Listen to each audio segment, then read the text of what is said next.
Everything about the concentration camps was hidden carefully before the population. She was Hitler's sister-in-law. Her husband was executed by Hitler himself. Her sister died beside him in the bunker. And yet, Gretl Braun survived. For decades, she said nothing. No interviews. No memoirs. Just silence. I can tell you a lot of lies just to make you happy, but it's not true. But that silence sparked a global obsession. What did she know? Was she hiding a final secret about the fall of the Reich? Or was her silence the only truth we refuse to accept? Like this video, subscribe for more forgotten stories, and discover the haunting legacy of the woman history couldn't explain. The woman who knew too much. She wasn't in the bunker. But for decades, conspiracy theorists have whispered her name like a missing puzzle piece. Gretl Braun, Adolf Hitler's sister-in-law, the wife of a high-ranking SS officer, and the last living link to two of the most mysterious deaths of the 20th century. She died quietly in 1987, never giving interviews, never publishing a memoir, never publicly speaking about the final days of the Third Reich. And that silence was all it took to spark decades of speculation. According to online forums, blogs, YouTube documentaries with ominous music and grainy photos, Gretl Braun revealed the truth before her death, the real truth about what happened inside Hitler's bunker. Some say she left a letter. Others say she spoke to a priest. A few even claim her confession was recorded and hidden away. But none of it has ever been verified. No documents, no audio, no interviews. Just rumor, just silence. And that silence has become louder with time. In the final years of her life, Gretl Braun was a widow living in relative seclusion in post-war Germany. The war was 4 decades behind her, and the world had mostly moved on, but not completely.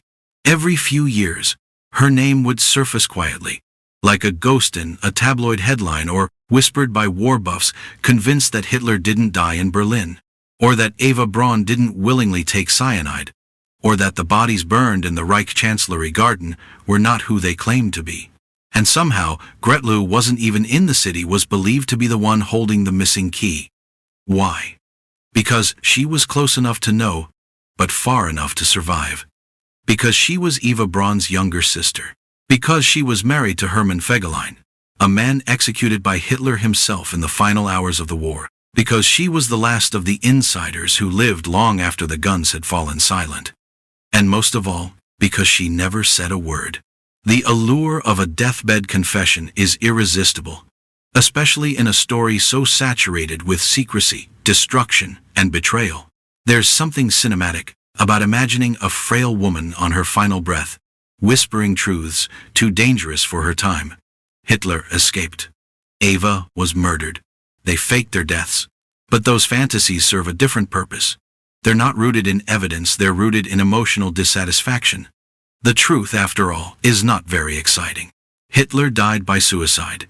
Eva Braun, too. Their bodies were burned in a garden. Their teeth identified by a dental assistant. Witnesses survived. Records were kept. It's all very well documented. But people don't want documentation, they want drama. Gretl Braun provided the perfect canvas. She wasn't in the bunker, but she was married into it. She wasn't a war criminal, but she slept beside one. She didn't stand beside Hitler as he died, but she shared blood with the woman who did. And unlike so many others from that circle, Joseph Goebbels, Heinrich Himmler, even Eva Braun, Gretl lived. She made it out. That survival turned her into a mystery. The rumors didn't start immediately. In the years following World War II, Gretl disappeared from public life. She changed her name. She raised her daughter, Eva Barbara. She didn't write books.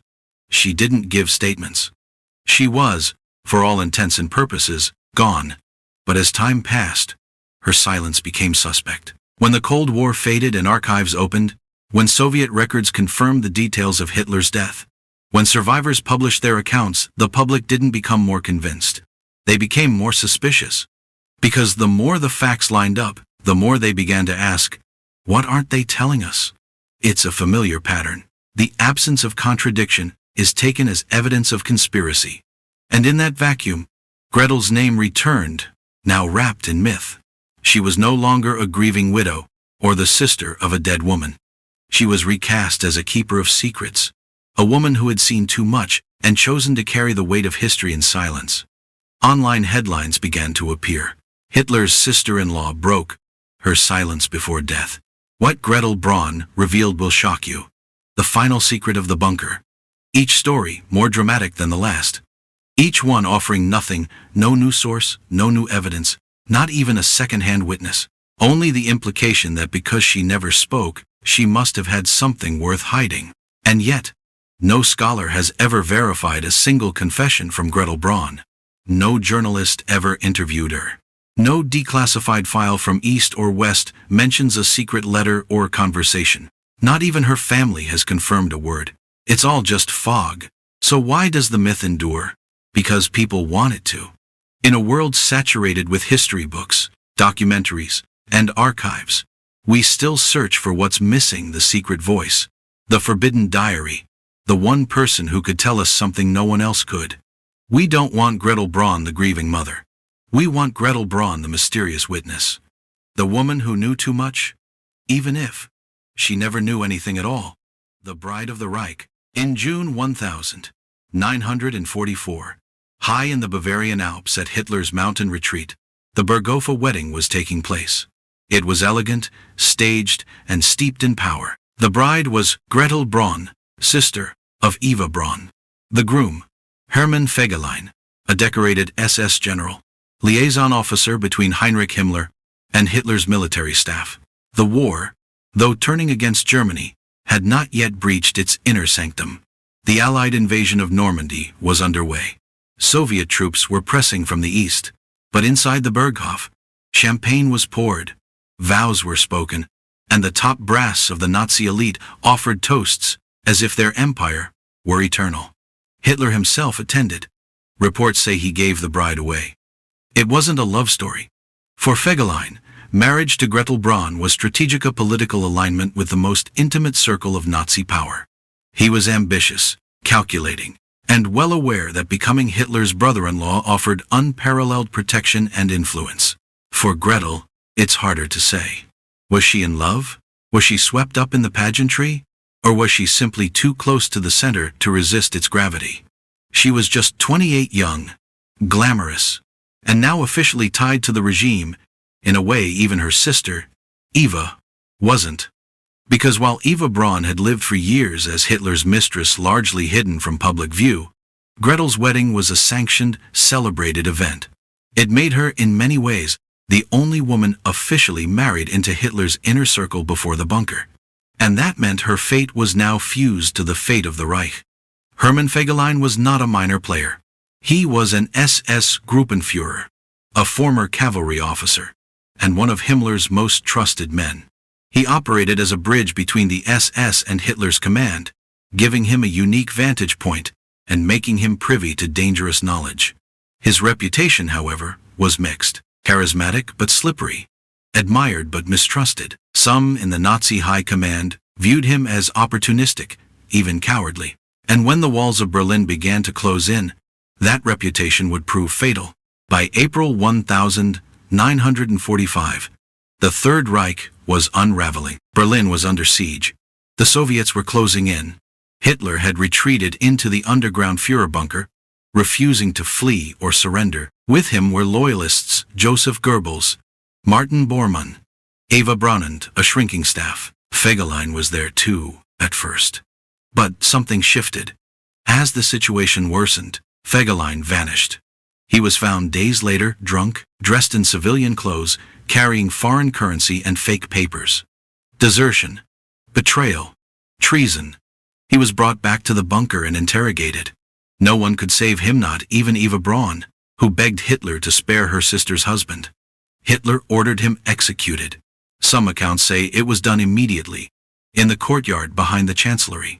Others claim he was shot in the bunker's garden or later during the chaos of May 1. Either way, Fegelein was dead, and Gretl never got to say goodbye. She was not in Berlin. She was pregnant, likely staying at the Berghof or in Salzburg, surrounded by loyal staff and unaware of how fast her world was collapsing.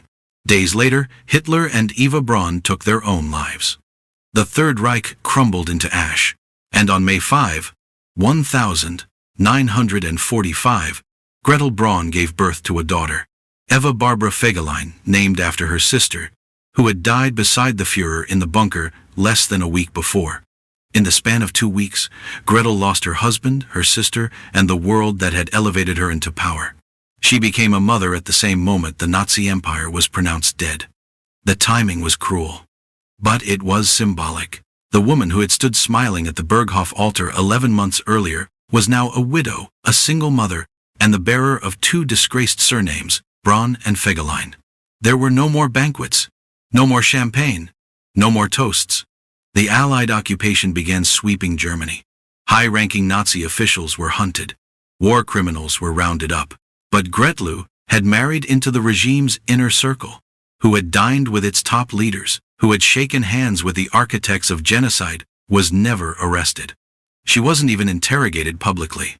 Why? Because she wasn't considered a threat. She wasn't a policymaker, a commander, or a war planner. She was a wife, a sister, a symbol, and like many women connected to the regime, she was allowed to fade into post-war anonymity. But the story didn't end there. Gretl now had a child to raise, a daughter born into disgrace, carrying the name of an aunt who died beside the most hated man in modern history, and the last name of a father executed by that same man. Their very existence was a contradiction. They survived, but carried the legacy of the fallen. And so, Gretl did what many in post-war Germany did. She changed her name. She disappeared. She stepped off the stage, hoping no one would remember the role she once played.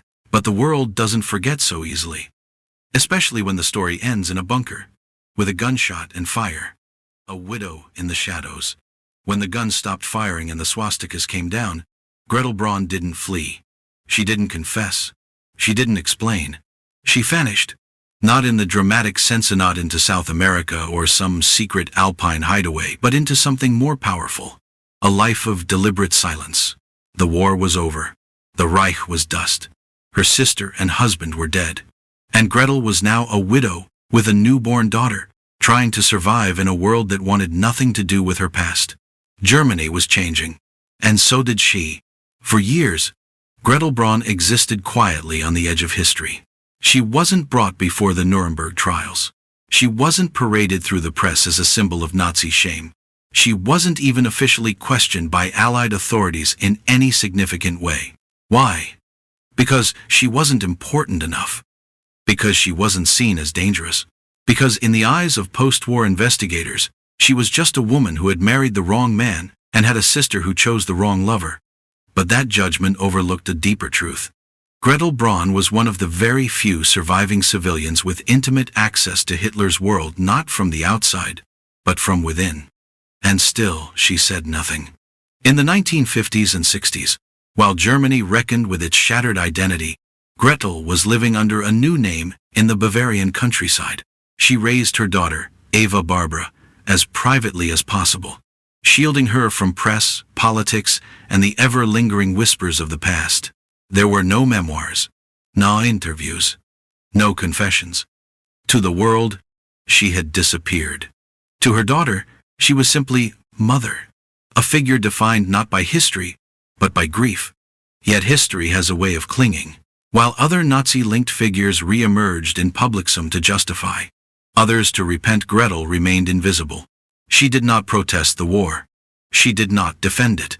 She did not speak of her sister's suicide or her husband's execution.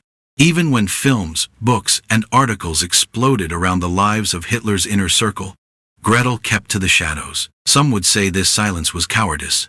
Others, a sign of guilt. But those who knew her what little can be found suggest something else. Deep emotional trauma. Because while Gretl had escaped justice, she hadn't escaped consequence. In 1971, tragedy struck again. Her daughter, Eva Barbara Fegelein, took her own life at the age of 26. It was a quiet, devastating event. No press coverage, no scandal, just a line in a death record. The child named after her aunt, both tied by name to a dictator, was now gone. The loss was enormous. Her sister, dead beside Hitler. Her husband, shot by Hitler's orders. Her only child, lost to despair. Gretl Braun, once married into one of the most powerful circles in the world, was now completely, devastatingly alone. And it was then that the myths began to grow. The internet didn't exist yet, but speculation did. History lovers, amateur sleuths, and conspiracy theorists began to piece together the fragments of Gretel's life. Why didn't she talk? What did she know? Was she told something? Did Eva leave her a note? The silence, to some, was more suspicious than guilt, because in a post-war Germany filled with memoirs, trial transcripts, and filmed confessions, the people who said nothing became the ones we couldn't stop listening to. Gretl Braun became a mystery not because she spoke, but because she never did. She died in October 1987, at the age of 72. There was no headline, no obituary in major papers, no quote from historians, no final words to the world. She simply left. And with her went the last thread connecting three of the most controversial names in the Nazi hierarchy: Fegelein, Braun, and Hitler. That vacuum, of course, became a breeding ground for rumors, for YouTube videos, for dramatic retellings with grainy photos and bold text. Hitler's sister-in-law broke her silence before death. But what if the silence wasn't hiding something? What if it was the story? What if Gretl Braun didn't speak because there was nothing left to say? She wasn't in the bunker. She didn't see Hitler's body. She didn't read Eva's suicide note. She was just a woman left behind by history, trying to live in the ashes of a world that had devoured everyone she loved. Maybe that was enough. Maybe that silence was her way of surviving. Maybe it was her confession. The myth of the confession. History hates a quiet ending. The story of Adolf Hitler's final days is one of the most documented collapses in modern history, confirmed by eyewitnesses, Soviet forensics, and Allied intelligence. Yet somehow, the most outrageous theory continues to thrive. What if he didn't die? What if someone close knew the truth and never told? Enter Gretl Braun, the woman who didn't speak. In the early 2000s, as the internet transformed into a rumor mill with a search bar, Gretl Braun's name re-emerged not in historical journals or biographies, but on message boards, conspiracy forums, and amateur documentaries. She was now being cast in a new role, the silent confessor. Videos began to circulate with titles like, Hitler's sister-in-law broke her silence before death. The last secret of the bunker. Gretl Braun's deathbed revelation finally released. Each one promised shocking information, and each delivered nothing. No tapes, no letters, no quotes. Only implication, only suggestion. Because suggestion is stronger than evidence, especially online. These videos followed a familiar formula. A narrator with a deep voice, black and white photos fading in and out, footage of burning Reich buildings, and then, slowly, the name, Gretl Braun. She was the perfect target. Not well known enough to raise scholarly scrutiny, but close enough to the center of power to feel important. The theory writes itself. She was Eva's sister. She was Hitler's sister-in-law. She was married to Fegelein. And most of all, she survived. In a world obsessed with what might have been, survival is guilt. The rumor claimed she made a confession just before her death in 1987. Or maybe a priest, or possibly a family friend. The details always shift. Some say she revealed that Hitler didn't die in the bunker. Others claim she said Eva Braun was poisoned against her will. Still others suggest the bodies burned were decoy sand. Gretl knew the truth all along. But here's what we know. None of these stories come from verified sources. No journalist, historian, or declassified archive has found any trace of a confession. There is no recording, no diary, no letter, no interview. Not even a second-hand witness. It's fiction. But fiction, especially when it fills a silence, is addictive. Why do people believe it? Because we've been trained to distrust official narratives. Because history often feels incomplete, even when it isn't. Because the real ending of the Third Reich is too mundane. Hitler, broken and paranoid, poisoned Eva and shot himself in the head. His body was burned in a shallow crater behind the chancellery. His dental remains were identified by Soviet forces. Everyone in the bunker confirmed the same sequence of events. There's no mystery. And that's the problem. We want Hitler to have escaped, so that we can imagine justice being done elsewhere.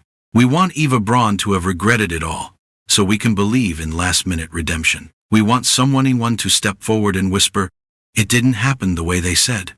Gretl Braun, because she didn't speak, became the vessel for that fantasy. Her silence became a confession. Her absence became presence. And her death, devoid of drama, became the perfect backdrop for projection. This isn't new. History is full of people who said nothing, only to be reimagined decades later as secret holders. Martin Bormann was rumored to have survived the war for over 40 years despite his remains being found in Berlin. Rudolf Hess, imprisoned for life, inspired books suggesting he was a double. Even Hitler himself was spotted in Argentina, in Paraguay, even in Antarctica. People who needed him to be alive so they could keep the story going. Gretl Braun simply followed the same pattern. But this time, it was the internet that breathed life into the myth. The rise of YouTube and algorithmic storytelling supercharged the legend. Suddenly, anyone with editing software and a dramatic voice could turn silence into suspense. And they did.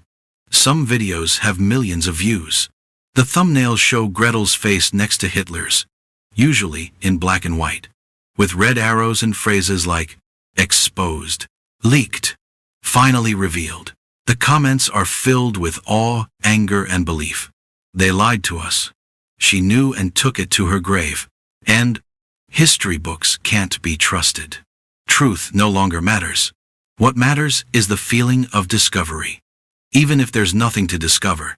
But in chasing these shadows, we lose something more important. The real human being. Gretl Braun wasn't a mastermind. She wasn't a keeper of secrets.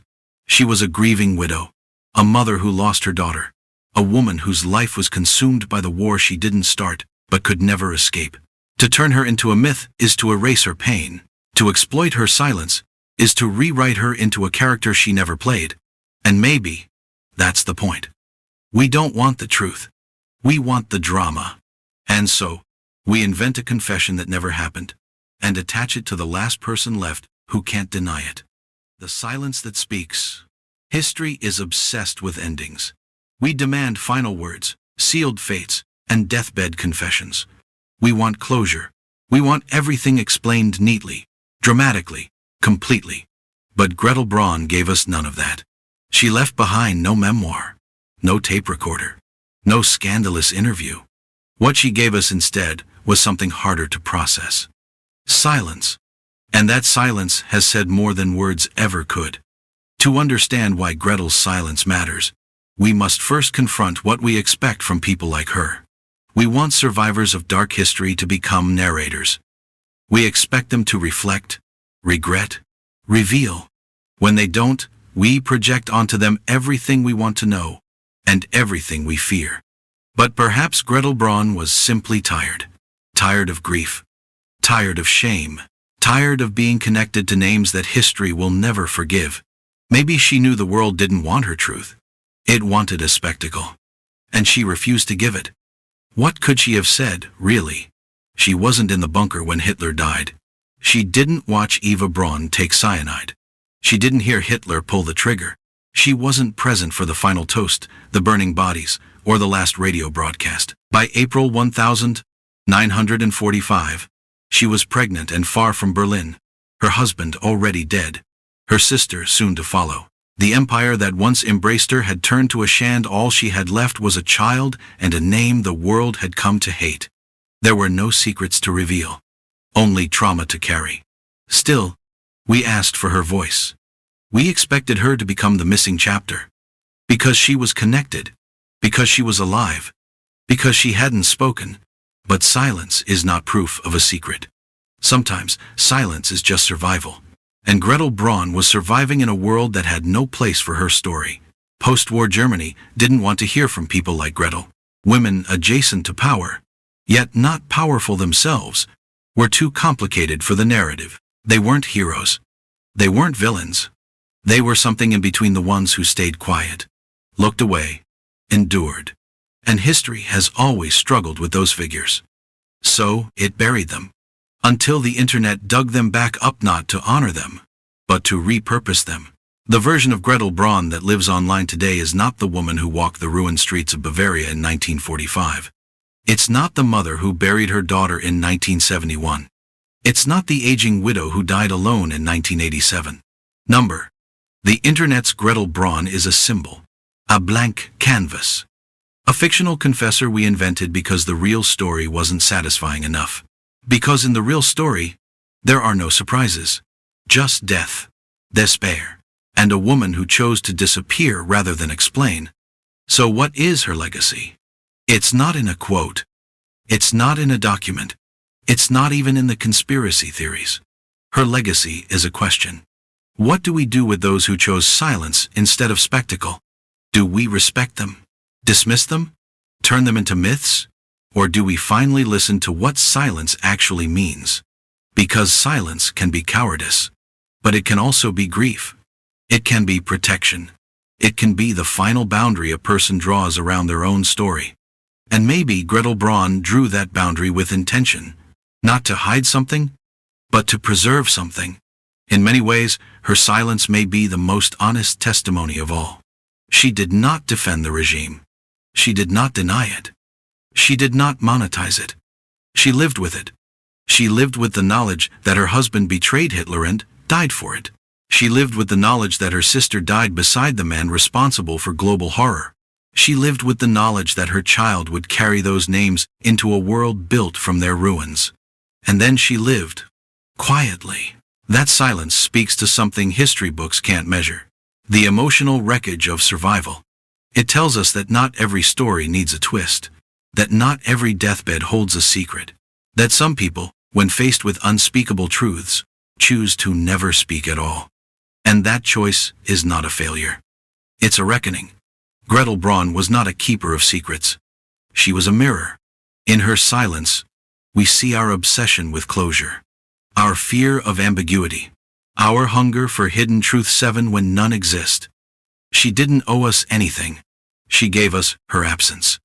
And that absence reveals more about us than it ever did about her.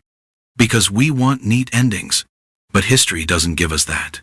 It gives us people. Flawed, wounded, human, and sometimes those people walk away from the spotlight and never look back. Gretl Braun walked away. Not because she was hiding something, but because she had already lost everything. Thank you for staying with us until the very end. Some stories aren't just found in books, they're hidden in ruins, buried beneath centuries, or whispered through forgotten symbols. If this journey moved you, sparked your curiosity, or made you see the past in a new light, please like this video, subscribe to our channel, and turn on notifications because the next discovery may change everything. Share your thoughts or suggestions in the comments below. Your feedback helps us improve and bring you even better stories in the future. Thank you.